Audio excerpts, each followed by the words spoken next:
Give me fuel, give me fire, give me that which I desire.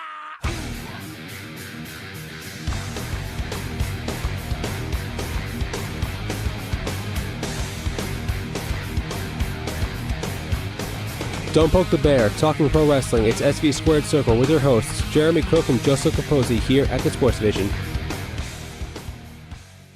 Gunner on top, 2! We have a new TV champion!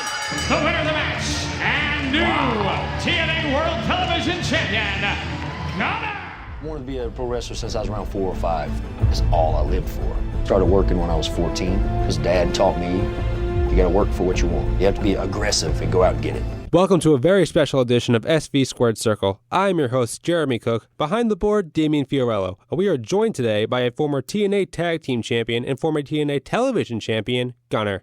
Gunner, how are you doing today? The modern-day Viking himself. That's right. I'm glad you mentioned the modern-day Viking. I'm great, man, and I hope you guys are. Really happy to be doing this interview with you. Getting right into it, what was the first thing that made you want to become a professional wrestler?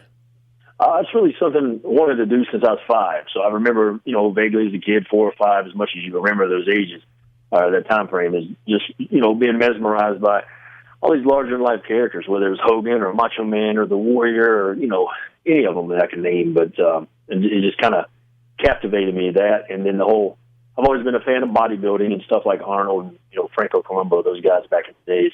So when you put, those two together, I realized that, pro wrestling was something I wanted to do. The whole entertainment side of it and the whole physicality just kind of mesmerized me as a kid. Yeah, it kind of combines both ends of it, the big body, just being muscular, and putting on a show for everybody, which you always seem to do in TNA.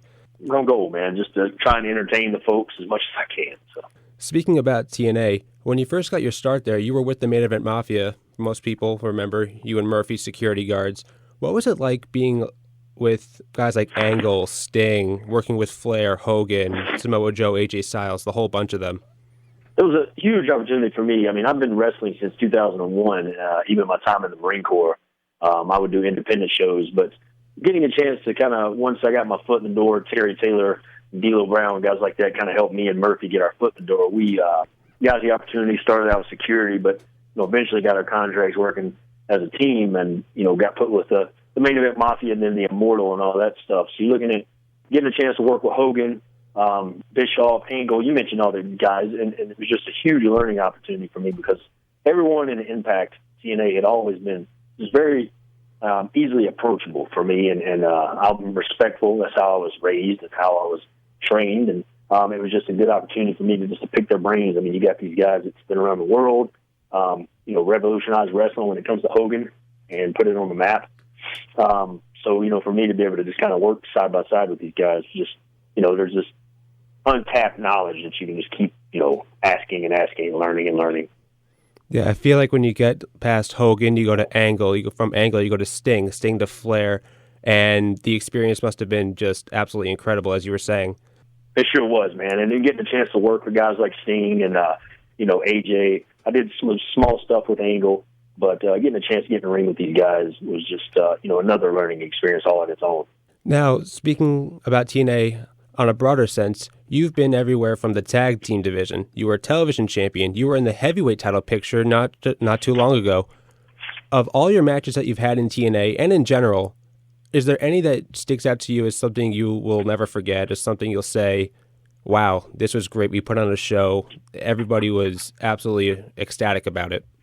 Yeah, I think the main event that me and Magnus had in Manchester in 2014 for the title, where James did the old turn on me and all that stuff, is one that really stands out to me just because the crowd was really receptive and finally was getting behind this Gunner character, and Magnus had a lot of steam rolling into that match, so to be able to go out there and two young guys getting the opportunity to main event, our TV show, which was my first time getting to do that as a singles competitor, was just a huge opportunity, man, and something that I wish we could have built more around, but that's one that will always stand out in my head, as of now.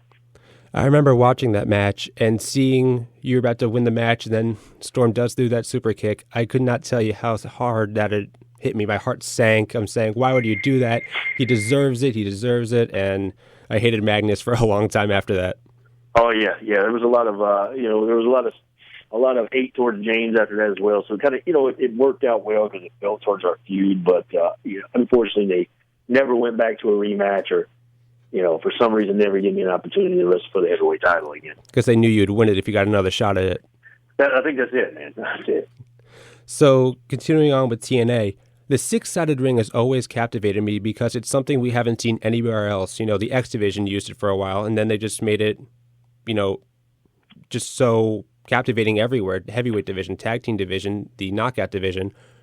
Are there any differences to you that stand out when you're wrestling in a six-sided ring as opposed to a four-sided ring? You got more room.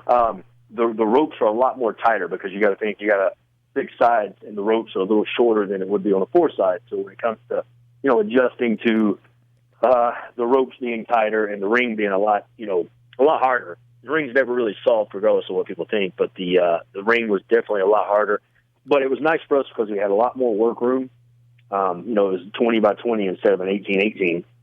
So I always enjoyed the six-sided ring. I'm a fan of the original four-sided just because, that's tradition. But when it comes to, sometimes you got to kind of answer what the fans want, what they like, and that's what Impact was always good about when it came to the four-sided or the six-sided ring.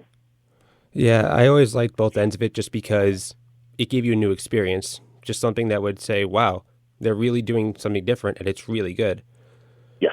Now, something else a lot of people wouldn't know about you is that you are a former Marine. First off, thank you for your service. 4th of July is coming up. Can't thank you enough for what you did for our country. And are there any skills that translated from being a Marine to becoming a professional wrestler? Is there anything that really stood out to you and said, wow, this is something I can use everywhere, wrestling or in general? I think just the whole go-get-it attitude. Like when you go through Marine Corps boot camp, it's 13 weeks of just brutal training. So I think the whole just go-get-it attitude, like in boot camp, there's guys that would give up or quit. And I was always one that, when I set my mind to something, I wasn't going to give up. I wasn't going to quit. There might have been a point there where my body gave way or whatnot. But, in the Marine Corps, I always fought for what I want. And it's that whole attitude of being a Marine, they kind of instill in your mind to just, you can achieve anything you set your mind to. Your body's going to fail, but your mind's not going to fail. 4th of July is coming up. Hope you enjoy it. Oh, yeah, I got shows. I got a show in Kentucky, so I'm actually wrestling Abyss that night. Oh, Abyss.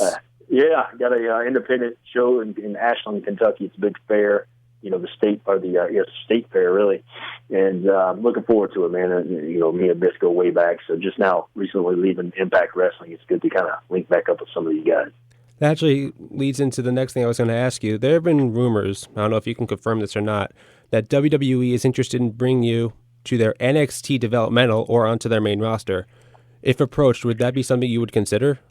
If approached, definitely, man. I mean, the rumors, they aren't true. I haven't, been contacted or anything like that. I'm in the process of trying to, do my own thing, do some acting as well. But if the opportunity came for me to get a job or with WWE, obviously I'd be an idiot to turn it down. I mean, my main goal in this business and when I want to be a wrestler is that WrestleMania moment. So NXT is a hot product right now. I mean, it's a brand in its own, so to get to go down there and work with some of the top talent they got, you got, Samoa Joe that just recently went down there, Adam Pearce who's going down, and the talent is endless. So I would be an idiot to turn it down, and I'm hoping, still young. I'm 33.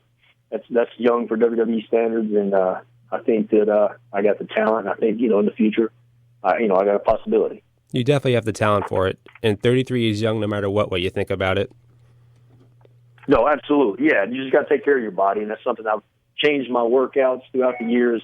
I don't work out stupid anymore. I work more on my cardio and more on flexibility. And wrestling is a lot different than when I was a kid. It was a big man sport back then, and now you look at the guys. Daniel Bryan's not a big guy by no means. CM Punk wasn't either, but these guys are just tremendous in the ring. So it's a different business, and I can get away with trimming down a little bit and looking at a different part.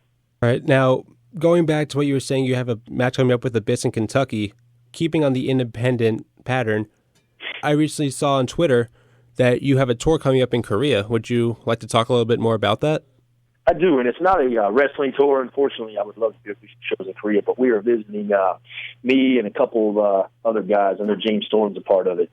It's not a TNA based tour or anything. So, I'm not part of that company anymore, but it is something where a company, approached me out of Nashville, Tennessee about visiting the troops over there. So we'll be flying into Seoul for a week to do some, appearances and meet and greet with the troops and talking to them, and which is really cool for me. It's gonna be different. We got a dress code over there, so we got to wear like business attire, and it's gonna be just nasty hot. I'm not looking forward to that, but an opportunity to go visit troops, man. I remember when I was in the Marine Corps overseas, and just getting a chance to see a celebrity or somebody different come in and talk to you. It was always a blessing. So I'm they're flying us first class too. I was like, thank goodness for that. So. Going off topic a little bit, I follow you on Instagram, and I couldn't help but bring this up. I noticed a video you made with the red dual lightsaber, and I have to ask this. Are you as big of a Star Wars fan as it sounds like you are? Oh, man, I'm a huge Star Wars fan. Yeah, my buddy bought me that saber. A friend of mine lives in Texas. He sent it to me. It's got a real metal handle, and if you see my office right now, you'd understand. I got Star Wars toys all over the place. I'm a big kid when it comes to that. I am so excited for December. I was trying to make the convention back in April in California with a friend of mine, but it just kind of fell through because of travel and stuff. But yes, I am a huge fanatic when it comes to Star Wars. The books, the movies, the comics, everything. Yeah, I'm a big Star Wars fan too. Can't wait for December. I think my friend and I are going to the midnight release. If not, we're going to try to get to an earlier release. It's just, I'm so happy the franchise is back. I'll be there. Now, I won't be there. I'm not so much of a fan that I dress up, but, I play wrestling in my underwear, so I think I'm still a kid regardless. So, one last question for you. With everything going on Twitter, you're switching companies. If anybody wanted to contact you, booking, acting, anything, an interview, how would they do that? Yeah, man, just like you guys, I kind of put it out there on Twitter as much as I can with my email. Anybody can feel free to email me. It's Shatter, SHATTER 6682 at Gmail. Hit me up on Twitter. It's still Gunner right now. It's at Gunner_Chad Lell, which is my real name. And, I would love to, I'm talking, once I put that email out a couple weeks ago, I've got so many requests for interviews, so many requests for bookings in the UK and stuff like that. So, I'm one of those guys that I'll come in and do what you need me to do. I'll work hard. So, anybody that's interested in listening, feel free to shoot me an email, and I'll do my best to reply back as soon as possible. You got to help him get that blue check back on Twitter. I noticed that it went away. You got to get it back. Oh, I got it. Yeah, you got it back. I got it back. I checked it 3 days ago, so I think I have a record on getting my blue check back. Awesome. And I got to thank the fans for that. Everybody was retweeting it, and obviously the Twitter world too. I mean, whoever handles that stuff, they took care of me. So I got my blue check back. All right, well, that's going to do it for us. Gunner, thank you so much for doing this, and hope you have a great time in Korea. Hope you have a great time wrestling in Vista, Kentucky, and I hope that we see you very soon on wrestling programming, hopefully WrestleMania this next year. Definitely, man. I appreciate that. Enjoy your 4th of July.